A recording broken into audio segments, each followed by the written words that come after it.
আজকে আপনাদের সাথে একটা দেশের গল্প শোনাবো, যে দেশ দরিদ্র থেকে উঠে এসে বিশ্বের দ্বিতীয় বৃহত্তম অর্থনীতি হয়ে উঠেছে।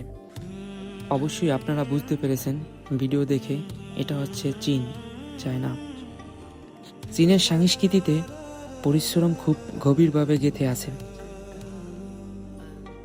এটা আসে কনফুসিয়ান দর্শন থেকে, যেখানে কঠোর পরিশ্রম, শৃঙ্খলা আর পরিবারের প্রতি দায়িত্বকে সবথেকে বেশি মূল্যায়ন দেওয়া হয়েছে।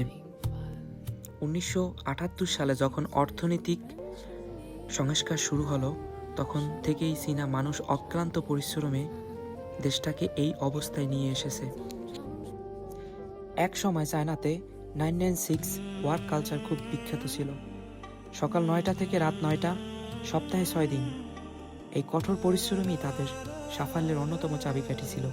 অবশ্যই এখন ধীরে ধীরে তারা আবারও ছুটি এবং অন্যান্য সুযোগ সুবিধার ভারসাম্যের দিকে যাচ্ছে।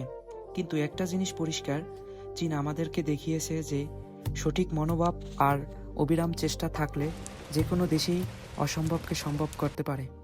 আমরাও যদি সেই পরিশ্রম আর শৃঙ্খলা শিক্ষা নেই, তাহলে আমাদের দেশটাকেও অনেক দূরে এগিয়ে নিয়ে যেতে পারবো। আসুন আমরা সবাই মিলে জাতীয় নির্বাচনে গণভোটকে হ্যাঁ জয়যুক্ত করি।